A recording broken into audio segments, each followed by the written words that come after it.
Mesdames, Messieurs du jury, que se passe-t-il réellement lorsqu'un ancien meurt? Est-ce une simple disparition ou est-ce bien plus que cela? Il y a un an de ça, je rejoignais une classe préparatoire aux grandes écoles. Par la même occasion, je faisais de nouvelles rencontres venues des quatre coins du globe, mais une me marqua plus particulièrement que les autres. Il s'appelait Louis-Philippe. C'était un garçon de mon âge, un prodige des mathématiques, venu de Côte d'Ivoire.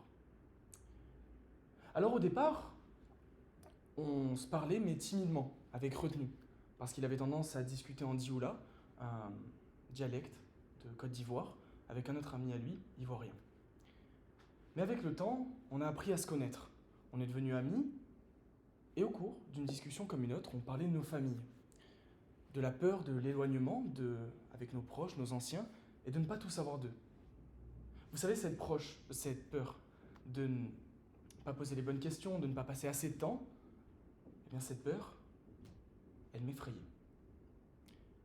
Et à ce moment-là, Louis-Philippe me regarda droit dans les yeux, s'arrêta et me dit un vieux proverbe africain: quand un ancien meurt, c'est une forêt qui brûle. C'est une forêt qui brûle. Pendant les quelques instants qui suivirent, je ne dis pas un mot.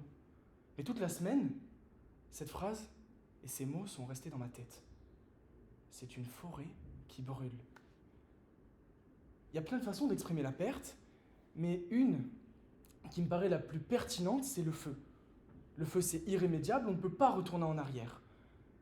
Et c'est là que je me suis demandé, s'il y a défaut d'être la solution, le feu ne serait-il pas la raison de tous nos maux? Et si vouloir mettre feu à l'ancien monde ne serait pas une initiative remplie de bonnes intentions, mais porteuse de bien des maux? Car laissons-nous quelques instants pour considérer ce qu'est l'ancien monde.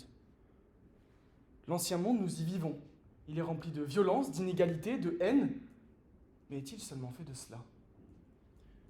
Dans cet ancien monde, messieurs, mesdames du jury, n'avez-vous pas rencontré l'amour, la joie, l'amitié dans sa forme la plus pure? Pensez à celle qui a tout donné pour vous durant une grande partie de sa vie. Son corps, pendant 9 mois, et lorsque la fleur a jailli de terre, son énergie. À l'image du fleuriste qui arrose ses plants avec la plus grande délicatesse en espérant qu'elles deviennent de belles roses. Oui, j'ai bien dit en espérant, car même si elles le veulent, nos mères ne sont pas parfaites. Parfois, elles s'énervent bien plus qu'elles ne le devraient, s'en rendent compte et culpabilisent. Mais ces mères, elles n'ont pas eu de guide pour en être de bonnes. Elles se perfectionnent, donnent tout, mais parfois échouent. Et si finalement ces mères aimantes, mais maladroites, remplies de bonnes intentions, ne seraient pas l'image parfaite de l'humanité?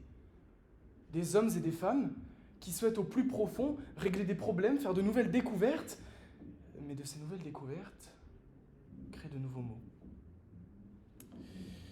Marie Curie, par exemple. Qui plus qu'elle avait envie de changer l'humanité et pour le mieux? Grâce à ses découvertes sur le nucléaire, elle a permis tant de belles choses. Et pourtant, elles ont entraîné Nagasaki. Alors quoi? Quelle est la morale de cette histoire? Il faut tout brûler et ne rien allumer, car quoi que l'on fasse, le feu sera utilisé à de tristes desseins? Je ne pense pas. Non, au contraire. Nous nous devons de cultiver notre violence et notre force, mais pour les contenir. Alors, ne brûlons pas tout, prenons le meilleur de cet ancien monde et apprenons de ses erreurs, afin de faire que le monde de demain soit un monde où le feu éclaire, mais ne consume plus.